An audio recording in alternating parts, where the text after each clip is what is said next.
Welcome back. स्वागत है आप सभी का मैथ एक्सपर्ट पॉइंट में, जहां हम आपको करा रहे हैं सीटेट में पूछे गए सारे प्रीवियस ईयर को एक एक करके। तो आज हम बात करेंगे हम लोग 24 दिसंबर 2021 को पूछे गए मैथ के 15 पेडागोजी का। आज का हमारा पहला प्रश्न है, कक्षा 5 के गणित अध्यापक श्री जैकब ने अपने विद्यार्थियों को निम्नलिखित दो शाब्दिक समस्याएं दी। मतलब कोई टीचर है अपने बच्चों को, अपने स्टूडेंट को जो क्लास 5 के हैं, दो तरह की समस्याएं दी है और शब्द लैंग्वेज प्रॉब्लम है, मैथ है लेकिन लैंग्वेज प्रॉब्लम है। पहला है, 15 संतरों को कमल 3 बराबर पंक्तियों में रखना चाहता है, उसे एक पंक्ति में कितने संतरे रखने होंगे। और सेम सवाल को दूसरा तरीके से दिया है, 15 संतरों को कमल पंक्तियों में इस तरह रखना चाहता है कि ताकि प्रत्येक पंक्ति में 5 संतरे हो, वह ऐसी कुल कितनी पंक्तियाँ बना सकता है। तो दो तरह से एक ही सवाल को पेश किया गया है बच्चों के सामने टीचर के द्वारा। तो इसका दी गई स्थिति के अनुसार कौन सा कथन सत्य है, मतलब इसका क्या उद्देश्य हो सकता है, एक टीचर का इसके पीछे क्या उद्देश्य है। ऑप्शन नंबर 1 में है कि दो समान शाब्दिक समस्याओं को प्रस्तुत करने की आवश्यकता नहीं है, क्योंकि दोनों को हल करने के लिए भाग करने की आवश्यकता है। नहीं, देखिए एक्चुअली में क्या होता है कि जब हम बच्चों को पढ़ाते हैं तो हमको लैंग्वेज प्रॉब्लम से रिलेटेड क्वेश्चन देना चाहिए, ताकि उन्हें वो अलग अलग तरीके के क्वेश्चन देंगे तो वो अलग अलग तरीके से सोच पाएंगे। तो 1 तो बिल्कुल गलत है। और ऑप्शन 2 में है, अध्यापक को भाग संरचना के अंतर्गत आने वाली विभिन्न शाब्दिक समस्याओं को प्रारूप और उप प्रारूप की अस्पष्टता है। मतलब कि अध्यापक जो है वो ये चाह रहा है कि उनके बच्चे जो हैं भाग में विभिन्न तरह की जो समस्या आती है सबको हल कर सके, ये बिल्कुल सही है। और थर्ड में है कि दोनों समस्याएं भाग संरचना के अंतर्गत बराबर विभाजन पर आधारित है। नहीं, दोनों भाग पर नहीं है या बराबर पर नहीं है, भाग पर तो है, बराबर पर नहीं है। और फोर्थ में है कि अध्यापक विद्यार्थियों को 3 और 5 की गुणन सारणी या पहाड़ा सिखाना या याद कराना चाहता है। देखिए, ना पहाड़ा याद कराना से मतलब है, ना या सिखाने से मतलब है। यहाँ क्या करना है, वो लैंग्वेज से प्रॉब्लम जितने भी डिवाइड के क्वेश्चन आएंगे उसको इजीली कर सके, इसलिए ये करा रहे हैं। तो second is the right answer. Analysis के दौरान थोड़ा सा समय लग सकता है, लेकिन आपने अगर ऐसे एनालिसिस करके पढ़ लिया तो आपका स्कोर सीटेट में बहुत अच्छा रहने वाला है, क्योंकि आप एनालिसिस के दम पर ही वहाँ क्वेश्चन को एलिमिनेट कर पाइएगा। तो एलिमिनेट करने के लिए सीखना होगा। तो दूसरा प्रश्न है कि निम्न में से क्या बुनियादी संख्यात्मक कौशल में वृद्धि के लिए सुझावित शिक्षण शास्त्रीय रणनीति नहीं है। मतलब ये बुनियादी है, बेसिक लेवल पर हम बच्चों को जब संख्या के बारे में सिखाएंगे तो ये कौन सा हमारा शिक्षण रणनीति नहीं हो सकता है। देखिए, नहीं बोला है। तो पहला हस्त कौशल सामग्री का उपयोग, मतलब बच्चों को हम ऐसा कोई काम देंगे जिससे वो हैंड्स ऑन एक्टिविटी करे, अपने हाथ से करे, तो ऐसा हम कराएंगे। सेकंड में कि संख्यात्मक प्रश्नों का प्रयोग। देखिए, अब जब बच्चे बेसिक लेवल पर हैं, बुनियादी लेवल पर हैं, तो क्या आप संख्या बच्चों को देंगे, डायरेक्ट संख्या समझ पाएंगे बच्चे? तो ये नहीं हो सकता। और ऑप्शन थर्ड चेक करेंगे, कहानियाँ, कविताओं और खेलों का उपयोग। बच्चे को अगर कुछ भी सिखाना हो, चाहे लैंग्वेज हो, मैथ हो या कोई और चीज़ सिखाना हो, तो आप कहानियों और कविताओं के ज़रिए सिखा सकते हैं। और चौथा बहुत अच्छा ऑप्शन है कि मातृभाषा में निर्देश देना। छोटे बच्चे हैं तो हम उन्हें मातृभाषा में ही निर्देश देंगे। तो फोर्थ भी सही है, और यहाँ पर सेकंड गलत है और जो गलत है वही सही है। चलेंगे नेक्स्ट क्वेश्चन में। नेक्स्ट प्रश्न है कि प्राथमिक कक्षाओं के बच्चों को आकृतियों की अवधारणा का परिचय देने के लिए निम्न में से अत्यधिक उपयुक्त क्रियाकलाप को पहचानिए। प्राइमरी लेवल के बच्चों को जब आप आकृति के बारे में पढ़ाएंगे तो इसमें से सबसे अच्छा क्रियाकलाप कौन सा हो सकता है। ऑप्शन है कि बच्चों को अपने चारों ओर विभिन्न वस्तुएं या पदार्थों से संबंधित अपने अनुभवों को साझा करने का अवसर दिया जाए। बिल्कुल, बच्चों को ज़्यादा से ज़्यादा अवसर देंगे कि उन्होंने जिन चीज़ों को बचपन से देखा है उन चीज़ों के बारे में हम पढ़ाएंगे और वो उन चीज़ों को आगे स्कूल में बताएं। तो ये सही है, लेकिन इससे बेटर भी आगे हो सकता है, इसलिए चेक करेंगे। छात्रों को एक चार्ट पर विभिन्न आकृतियों के चित्र को दिखाया जाए। आप चार्ट बना देंगे और आकृति का और बोलेंगे कि इसको देखिए, तो इससे बच्चे अच्छी तरह से सीख नहीं पाएंगे, क्योंकि वो इसमें इन्वॉल्व नहीं हो रहा है। और नंबर 3 में शिक्षक को विभिन्न आकृतियों का चित्र श्याम पाठ पर बनाकर एक एक करके उनका परिचय देना चाहिए। तो ये हो गया क्या, टीचर सेंटर्ड। मतलब टीचर जैसा कहेंगे बच्चे को खाली देखना है बस। तो मतलब ये स्टूडेंट सेंटर्ड, चाइल्ड सेंटर्ड नहीं हुआ, तो थर्ड भी नहीं होगा। और ऑप्शन 4 में है बच्चों को विभिन्न आकृतियों की परिभाषा दी जाए, तो प्राइमरी लेवल पर हो या ये अपर प्राइमरी लेवल पर हो, हमें बच्चों को परिभाषा नहीं देना है। तो कौन सा सही होगा? Option 1 is the right answer. और अगला प्रश्न है कि इनमें से कौन सा सोपान या चरण जो होता है समस्या समाधान में शामिल नहीं है, मतलब प्रॉब्लम सॉल्विंग में इनमें से 4 ऑप्शन है, कौन सा शामिल नहीं है? चारों ऑप्शन को आप पहले पढ़ लीजिए। अविवेकी, अविवेचित मतलब अनलॉजिकल बात, कलन विधि का विकास करना। तो क्या आप बच्चे के अंदर ऐसे एल्गोरिथम का विकास करेंगे जो अनलॉजिकल हो? और 2 में है कि योजना का प्रतिपादन करना, मतलब योजना के बारे में बताना कि कैसे प्रॉब्लम सॉल्व करना है, सबसे पहले उस समस्या के बारे में सोचना, तो ये बिल्कुल सही है। उत्तर या परिणाम का प्रतिपादित करना, ये भी सही है। और नंबर 4 है कि समस्या का स्पष्टीकरण, पहले समस्या का स्पष्टीकरण नहीं होगा तब तक बच्चे हल नहीं कर पाएंगे। तो यहाँ पर कौन सा ऑप्शन सही होगा? एक, क्यों? क्योंकि इसमें बोला है कि अविवेकी, अविवेचित मतलब अनलॉजिकल, जो बात लॉजिक नहीं है, तो आप अनलॉजिकल बात को एल्गोरिथम के द्वारा हल नहीं करेंगे। तो यहाँ पर गलत मांग रहा था, तो 1 गलत है, इसलिए यही सही होगा। आप पहले सवाल पढ़िए फिर ऑप्शन दिखाएंगे कि राधा के पास 450 रुपये और सीना के पास 550 रुपये है, यानी राधा के पास 450 और सीना के पास 550 रुपये है। सीना के पास राधा की अपेक्षा कितना धन अधिक है? तो जाहिर सी बात है 100 रुपये अधिक है। अब आगे है कि एक बच्चे को उपरोक्त शाब्दिक समस्या को हल करने के लिए कहा गया। जब एक टीचर द्वारा एक बच्चे को कहा गया कि इस समस्या को हल करो कि यहाँ जो है सीना के पास राधा की अपेक्षा कितना धन अधिक है, तो बच्चे ने क्या किया? बच्चा उसे 450 प्लस 550 विधि से हल करता है। इस प्रकार के उत्तर का सबसे संभावित कारण क्या हो सकता है?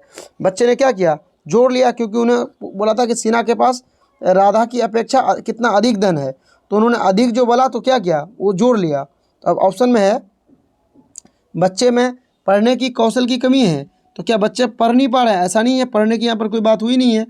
बच्चा समझता है कि 550 रुपये में से 450 रुपये को नहीं घटाया जा सकता है, वो घटा और जोड़ जानता है तब ना वो जोड़ा है। बच्चा जो है क्वेश्चन के लॉजिक को नहीं समझ पाया, शब्द को यानी लैंग्वेज को नहीं समझ पाया, ये भी गलत है।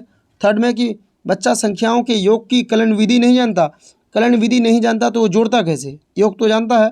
और फोर्थ में कि बच्चे ने अधिक शब्द को योग से संबंधित कर लिया, ये सही है कि बच्चे ने यहाँ पर देखिए, यहाँ जो बोला कि कितना धन अधिक होगा, तो उनको लगा कि ये टोटल हमको जोड़ने बोल रहा है, तो इसलिए यहाँ पर बच्चे ने अधिक शब्द को योग से संबंधित किया। 4 इज़ द राइट आंसर।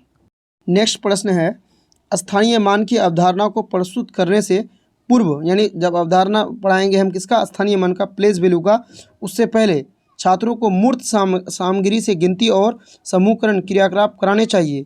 इस प्रकार से क्रियाकलाप का प्रायोजन क्या है? तो इस प्रकार जो हम कराते हैं कि स्थानीय मान जब प्लेस वैल्यू हम बच्चों को पढ़ा रहे हैं तो उससे पहले हमें मूर्त चीज़ों को दिखाना चाहिए। ऐसा क्यों करते हैं?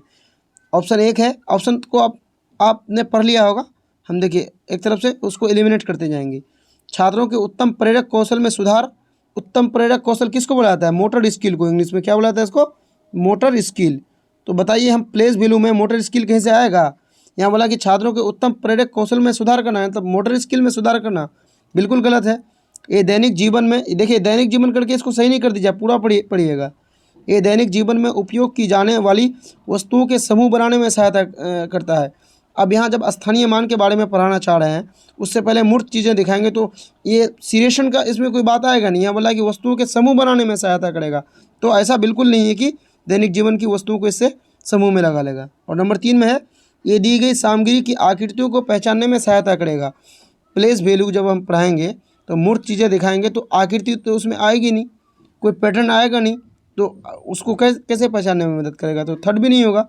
और 4 में है, ये स्थानीय मान प्रणाली में समूहीकरण की और विनिमय को समझने में मदद करेगा। जब स्थानीय मान को आप सिखाएंगे और आप कोई चीज़ उनको दिखाकर सिखाएंगे तो उन्हें उस जैसे कि वंस को अलग करने में, टेंस को अलग करेगा, वो हंड्रेड्स को अलग करेगा, तो उन्हें अलग करने में मदद करेगा। तो बिल्कुल 4th आंसर सही है। चलेंगे नेक्स्ट क्वेश्चन में। और एक आसान सा सवाल है, अगर आपने NCERT क्लास 4 का मैथ बनाया है तो आपने इसको ज़रूर पढ़ा होगा। किन्हीं दो पूर्ण संख्याओं का योग एक पूर्ण संख्या होता है, इस नियम को क्या कहा जाता है? देखिए ये होता है कि A + B बराबर B + A। अगर 4 का मैथ आपने बनाया है, यानी 4 + 3 बराबर जितना होगा 3 + 4 भी उतना ही होगा। इस नियम को क्या बुलाता है? इस नियम को क्रम विनिमय गुण या इंग्लिश में इसको बोला जाता है क्या, कम्यूटेटिव प्रॉपर्टी। तो ऑप्शन ए बिल्कुल सही आंसर है। हम इस पर एक वीडियो ले आएंगे कि प्रॉपर्टी कौन कौन सा है, commutative property, associative property, addition और जो सब ये होता है मल्टीप्लाई, क्योंकि इसमें एडिशन और मल्टीप्लिकेशन ही खाली होता है। तो one is the right answer. यहाँ पर हम इस पर एक वीडियो लाएंगे जिससे आपका कॉन्सेप्ट अच्छा से बन जाएगा। तो ये भी एक आसान सा प्रश्न है। अगर आपने वैन हेले के सिद्धांत को पढ़ा है तो आप इजीली इसको कर सकते हैं। वैन हेले के सिद्धांत के अनुसार ज्यामिति के अधिगम के लिए प्रथम महत्वपूर्ण पद संपूर्ण चिंतन है। तो उन्होंने टोटल 5 स्टेज दिया है, जिसमें से पहला कौन है, विजुअलाइजेशन, कि बच्चे जो है कुछ भी करेंगे तो पहले उसके बारे में जब तक वो देखेंगे नहीं तब तक बच्चे उसका एनालिसिस नहीं कर पाएंगे, तब वो इनफॉर्मल तरीके से तब फॉर्मल तरीके से सोचेंगे। ऑप्शन एक है कि ये आकृतियों को विश्लेषण और दृश्यकरण कौशल को विकसित करने का आधार है। बिल्कुल सही, कि बच्चे जब विजुअलाइजेशन जब तक नहीं करेंगे तब तक एनालिसिस नहीं कर पाएंगे। तो ये बिल्कुल सही है। और सेकंड में है कि ये बच्चे को ज्यामितीय आकृतियों का नाम स्मरण, देखिए याद करने वाली बात आया है, तो बिल्कुल नहीं होगा। ये बच्चे को ज्यामिति में अच्छे अंक प्राप्त करने में सहायता करेगा। हम इसलिए नहीं पढ़ाते ज्यामिति कि उसमें अच्छा अंक लाए, ये भी नहीं है। और फोर्थ में है कि ये टेनग्राम पहलुओं को हल करने में बच्चे की सहायता करेगा। टेनग्राम में सहायता करेगा, बिल्कुल सही बात है, लेकिन उससे आप क्वेश्चन से ये कहीं भी रिलेटेड नहीं है। क्वेश्चन में पूछा है कि जो प्रथम पद को यानी विजुअलाइजेशन को संपूर्ण चिंतन क्यों माना है। इसलिए माना है कि जब तक बच्चे विजुअलाइजेशन नहीं करेंगे, चीज़ों को देखेंगे नहीं, तब तक उनका एनालिसिस नहीं कर पाएंगे, और जब तक एनालिसिस नहीं कर पाएंगे तो वो रिलेशन स्थापित नहीं कर पाएंगे। यानी विजुअलाइजेशन के बिना कुछ भी नहीं हो सकता, इसलिए उन्होंने उसको संपूर्ण चिंतन माना है। One is the right answer. Next प्रश्न है कि एक अध्यापिका अपने छात्रों को कोई भी 4 अंक उपयोग करके एक 4 अंक की सबसे बड़ी संख्या बनाने के लिए कहती है। देखिए यहाँ 4 अंक की सबसे बड़ी संख्या बनाने कह रही है, और साथ में ये भी बोला कि कोई भी अंक, तो कोई भी अंक से तो 4 अंक की सबसे बड़ी संख्या हो नहीं सकती है। सबसे बड़ी संख्या 4 अंक की कौन होगा, 9999। लेकिन आगे शर्त सुनिए इनका, कहती है बशर्ते उसे 5 को इकाई के स्थान में नियत करना होगा, यानी 5 को यहाँ रखना होगा। तो वो कौन सा संख्या होगा, 9995। इसके अलावा कोई भी संख्या नहीं होगा जो 4 अंक का सबसे बड़ा होगा और उसके इकाई में 5 होगा। तो ये किस तरह का प्रश्न है, मुक्त उत्तर वाले बिल्कुल नहीं, नियतकालिक प्रश्न है, मतलब क्लोज इंडेड, बिल्कुल क्लोज इंडेड है, इसके अलावा कोई आंसर ही नहीं होगा। तो सेकंड बिल्कुल सही है। चलेंगे नेक्स्ट क्वेश्चन में। और ये क्वेश्चन सीटेट ने कई दफ़ा अब तक पूछा है, बहुत बार हमने देखा है कि सीटेट में ये क्वेश्चन पूछा गया है। दशमलव संख्याओं का प्रतिनिधित्व करने के लिए निम्न में से कौन सा अति उपयुक्त है। आप दशमलव पढ़ाएंगे तो इन 4 में से किसको उपयोग करेंगे बच्चों के लिए। तो देखिए दशमलव पढ़ाने के लिए सबसे अच्छा अगर कुछ होता है तो ग्राफ पेपर होता है। क्यों, क्योंकि ग्राफ पेपर में वो बिंदु दिया हुआ रहता है, पॉइंट दिया हुआ रहता है, इसलिए ये क्वेश्चन कई दफ़ा पूछा गया है और हमें नहीं लगता है कि आप लोगों में किसी का गलत होगा ये। चलेंगे नेक्स्ट क्वेश्चन में। नेक्स्ट प्रश्न है कि गणित से संबंधित निम्न में से कौन सा कथन उचित है। मतलब गणित के बारे में 3 कथन है, कौन सा कथन सही है। गणित समस्याओं प्रश्नों को हल निर्धारित पाठ्यपुस्तक में दी गई कलन विधियों के द्वारा करनी चाहिए। देखिए आप क्या बोला है कि गणित को ऐसे ही हल करना चाहिए जिस विधि को मैथ की किताब में दिया हुआ है, आप अलग विधि का प्रयोग नहीं कर सकते हैं। तो ये बिल्कुल गलत है।